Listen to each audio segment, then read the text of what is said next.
நண்பர்களுக்கு வணக்கம். நாம் உபயோகப்படுத்திட்டு தூக்கி போடுற பொருட்கள் பல நேரங்களில் சிறந்த உணவாகவும் மருந்தாகவும் செடிகளுக்கு உரமாகவும் பயன்படுகிறது. அந்த வகையில் மாம்பழத்தில் இருக்கக்கூடிய கொட்டை பருப்பு எப்படி உபயோகப்படுது அப்படிங்கிறத நாம் பார்க்கலாம். இந்த சீசனில் தான் மாம்பழம் நமக்கு நிறையா கிடைக்கும். இந்த மாம்பழம் பழங்களின் அரசன் அப்படின்னு சொல்கிறோம். இது ஒரு சிறந்த உணவு. இதில் இந்த மாம்பருப்பில் அநேக சத்துக்கள் இருக்குது. என்னென்ன சத்துக்கள் இருக்குது அப்படின்னு நாம் பார்த்தோம்னா, செடி வளர்ச்சிக்கு தேவையான தாதுக்களான calcium, magnesium, potassium, sodium, phosphorus, இரும்பு, ஜிங்கு, மெக்னீசியம், செலீனியம், இப்படி பல பொருட்கள் இதில் இருக்குது. அதோடு கூட 8 விதமான விட்டமின்கள் இருக்கின்றன. அதாவது A, E, K, B1, B2, B6, B12, C.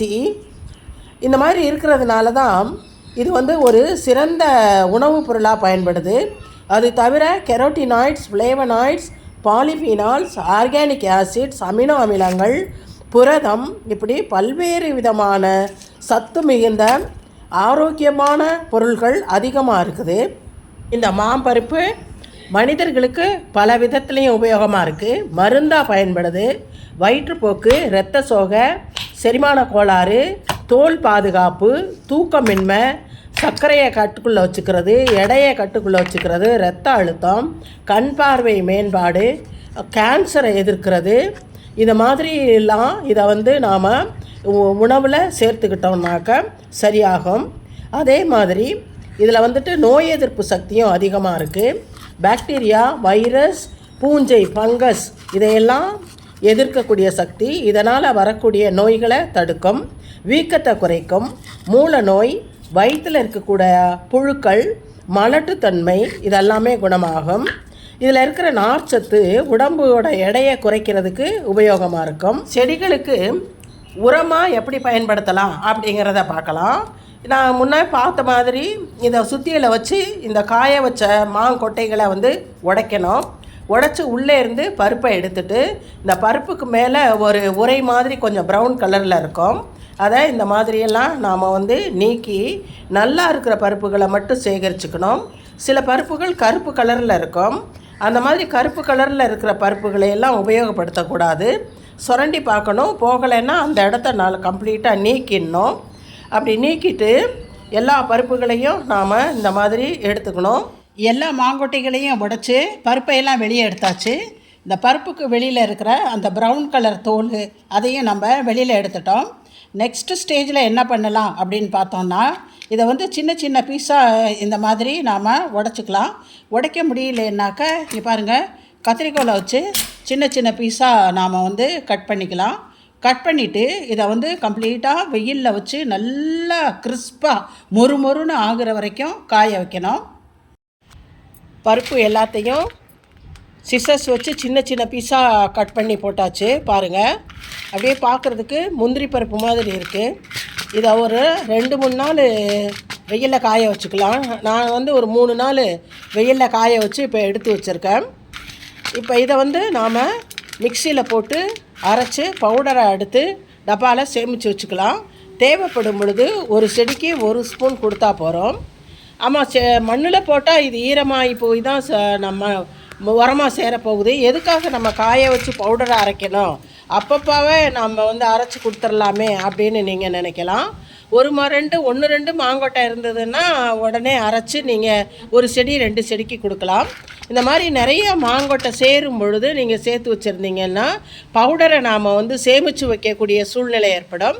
அந்த மாதிரி நீண்ட நாட்களுக்கு சேமித்து வைக்கும் பொழுது அதில் பூச்சிகள், வண்டுகள் எதுவும் பிடிக்காமல் இருக்கிறதுக்காக தான் நாம் வெயிலில் இப்படி சேமித்து வச்சுக்கிறோம். கிராமங்களில் முழு கொட்டையுமே வெயிலில் காய போட்டு சேமித்து வச்சுக்குவாங்க. மக்களுக்கு உடல் கோளாறு வரும் பொழுது, வயிற்று கோளாறு வரும் பொழுது அந்த கொட்டையை சுட்டு உள்ளே இருக்கிற பருப்பை எடுத்து போட்டு குழம்பு வச்சு கொடுத்தாங்க அப்படின்னு சொன்னாக்க டயரியா முதற்கொண்டு எல்லா விதமான வயிற்று கோளாறுகளும் சரியாக போயிடும். அதனால தான் இப்படி நாம் காய வைக்கிறது. எப்படி காஞ்சிருச்சு பாருங்கள்.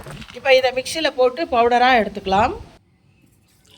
மிக்சியில் போட்டு எடுத்துகிட்டு வந்தாச்சு. இதை இப்போ இந்த டப்பாவில் கொட்டி வச்சுக்கலாம்.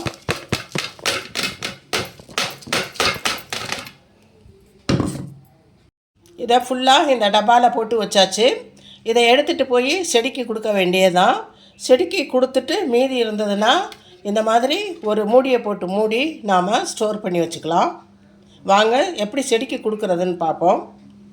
இப்போ இந்த மாம்பருப்பு உரத்தை செடிங்களுக்கு கொடுத்துர்லாங்க. இப்போ பாருங்கள், முதல்ல தம்பட்டை அவரைக்கு கொடுக்கலாம். இது போன வருஷம் தைப்பட்டத்துக்கு நட்டது, இன்னுமே அருமையாக காய்ச்சிக்கிட்டு இருக்கு. கொடுக்குறதுக்கு முன்னாடி கொஞ்சம் இந்த வேரை சுற்றி மண்ணை கிளறி விட்டுக்கலாம். இந்த மாதிரி மண்ணை கிளறி விட்டுக்கிட்டு இதில் இந்த இவ்வளோ எடுத்து போட்டால் போகிறோம். இந்த மாதிரி போட்டு விட்டுட்டு மண்ணை போட்டு நல்லா மூடி விட்டுறணும். மூடி விட்டுட்டு இந்த குப்பையெல்லாம் போட்டு மல்ச்சிங் போட்டதெல்லாம் போட்டு மூடி விட்டுறலாம். போன வாரம் பெய்த மழைக்கு அப்புறம் இந்த பன்னீர் பட்டன் ரோஸ் எல்லாம் ரொம்ப நல்லா பூத்துருக்கு. இப்போ இதுக்கும் இந்த உரத்தை கொடுத்து விட்டுறலாம். மண்ணை கிளறிக்கலாம். மண் லூஸாக தான் இருக்குது. இந்த மாதிரி கையால் கிளறி விட்டுறலாம். இது ரொம்ப சின்ன செடியாக இருக்குது. இந்த பாருங்கள், இந்த ஸ்பூனில் ஒரு ஸ்பூன் கொடுத்தா போகிறோம்.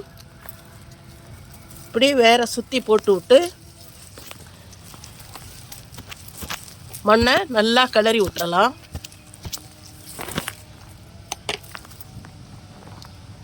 பக்கத்திலே ஒரு 1.5 மாதத்துக்கு முன்னாடி நட்ட நெய்மிளகாய் செடி நல்லா வளர்ந்து வந்துக்கிட்டு இருக்கு. இதுக்கும் இந்த உரத்தை கொடுத்து விட்டுருவோம்.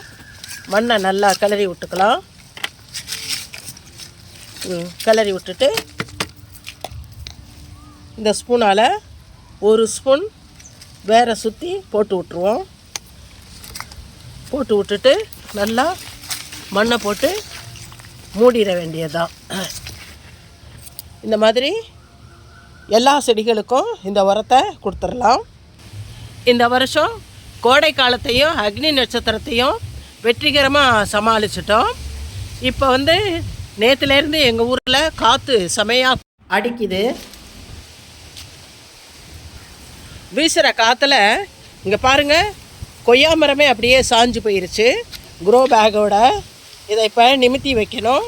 காய்களோடு சேர்ந்து மரமுமே சாஞ்சிருச்சு பாருங்கள். அந்த அளவுக்கு காற்று அடிக்குது. தினைக்கும் இந்த கொய்யா மரத்தை இந்த கட்டி தான் வச்சுருந்தோம். கட்டி இந்த பீமோடு சேர்த்து கட்டி வச்சுருந்தோம். அந்த அளவுக்கு ஃபோர்ஸ்ஃபுல்லாக இங்கே காற்று அடிச்சுக்கிட்டு இருக்கு. நீங்கள் பார்த்தா தெரியும் செடிகள்லாம் எந்த அளவுக்கு ஆடுதுன்னு. ஆக இதோ இனிமேல் வெயில் படிப்படியாக குறைஞ்சிரும். மழையும் அப்பப்போ பேஞ்சிக்கிட்டு இருக்குது. அதனால் இனிமேல் நாம் ஆடிப்பட்டத்துக்கான வேலைகளை ஆரம்பிச்சிடலாம் அப்படின்னு நினைக்கிறேன். இதோட இந்த வீடியோவை முடிச்சுக்குவோம். இந்த வீடியோ பிடிச்சிருந்தா லைக் பண்ணுங்கள், ஷேர் பண்ணுங்கள், கமெண்ட் பண்ணுங்கள், சப்ஸ்கிரைப் பண்ணுங்கள். நன்றி, வணக்கம்.